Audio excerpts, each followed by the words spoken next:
UP police द्वारा किया गया इनकाउंटर का मामला हुआ गर्म। परिजन पहुंचे पुलिस अधीक्षक सतना के कार्यालय, लगाई न्याय की गुहार।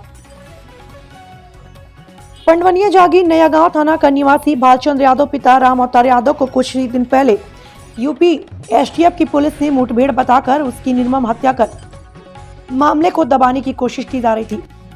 इस मामले को लेकर मृतक के परिजन पहुंचे पुलिस अधीक्षक सतना धर्मवीर सिंह यादव के कार्यालय और ज्ञापन सौंपकर यूपी एसटीएफ के अधिकारी संतोष शमशेर सिंह सहित उनके 1 दर्जन से ऊपर सहयोगी एवं मारकुंडी थाना पुलिस के ऊपर अपहरण व हत्या का मुकदमा दर्ज कराने के लिए गुहार लगाई। ज्ञापन के माध्यम से बताया गया कि मृतक भालचंद्र यादव इनकाउंटर के कुछ सप्ताह पूर्व मझगांव थाना में गिरफ्तार किया गया था, जिसके बाद जमानत कुछ ही दिनों में हो गई थी। लिहाजा मृतक अपने साथी के साथ दिनांक 3 फरवरी को पेशी करने के लिए सतना रवाना हुआ। मोटरसाइकिल से लौटते वक्त यूपी एसटीएफ पुलिस ने घर पहुंचने के पहले ही भालचंद्र और उसके भाई को गिरफ्तार कर दबे पांव उत्तर प्रदेश करबी चौकी ले आई। यहाँ पर बताया गया कि मृतक भालचंद्र को निर्वस्त्र कर लाठी और डंडों से मार मार कर अधमरा कर दिया गया था। इसके साथ साथ उसके नाजुक अंगों को केमिकल डालकर पहचान छुपाने की कोशिश भी की जा रही थी। यहाँ तक कि एसटीएफ पुलिस मृतक भालचंद्र के शव को जलाने का प्रयास कर रही थी। तभी चित्रकूट विधायक नीलांशु चतुर्वेदी मौके पर पहुंचकर अधिकारियों से बात की और मृतक का शव वाहन में लदवा कर उसके गृहग्राम भिजवाया। एसटीएफ पुलिस द्वारा मृतक को गौरी यादव गैंग का सदस्य बताया जा रहा है और उस पर 30,000 का इनाम भी घोषित होने की बात बताई जा रही है। Mahesh Yadav, block reporter. माननीय राज्यपाल नाम से मामला क्या पूरा?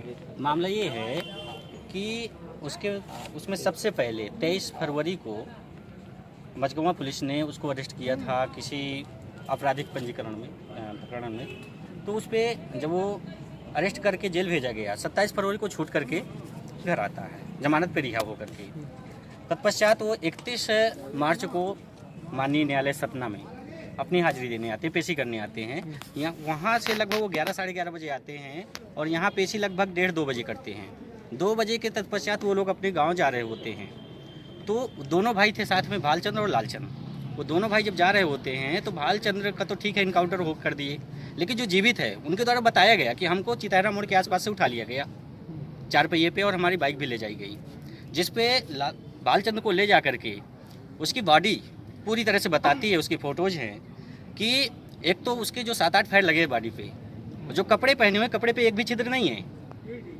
दूसरी चीज़, अगर किसी जिंदा व्यक्ति पे गोली मारी जाती तो ब्लड निकलता है और अगर मरने के बाद गोली लगती है तो कोई ब्लड नहीं आता। उसके शरीर से कुछ और भी डाला था क्या उनको? और उसके शरीर को हाथ में टूटे हुए हैं, नखून निकले हुए हैं, केमिकल मतलब पड़ा हुआ है, पूरा जल गया, पूरे फफोले पड़े हुए हैं, अंडकोश तोड़ दिए गए। उसके फोटोज हम लोगों ने संलग्न किया ज्ञापन में, हमारी टीम गई थी जी।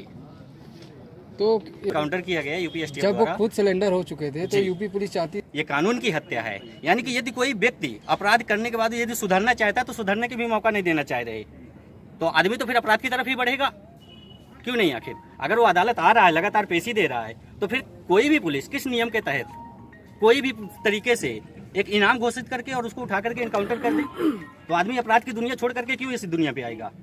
ये तो सरासर अन्याय है। मजबूर किया जा रहा है अपराध करने के लिए।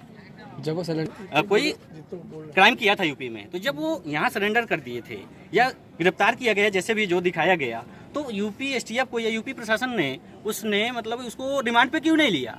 रिमांड पे लेना चाहिए था। जब वो यहाँ से रिहा होके चले गए तो फिर किस नियम के तहत उस पर इनाम था? किस नियम के तहत इनाम था? जो व्यक्ति किसी अदालत से रिहा है उस पर क्यों बिना कोर्ट में पे? छोटे भाई को भी किसी तरह से बचा लिया गया। अगर वो भी उसको भी मार देते तो सबूत ही नहीं बचता। कम से कम आज वो जिंदा सबूत है और हम लोग उसकी सुरक्षा के लिए मांग करते हैं शासन प्रशासन से कि जो अभी जीवित है और जो लोग हैं जो भयभीत हैं, गांव से आज एक भी व्यक्ति यहाँ तक नहीं आया।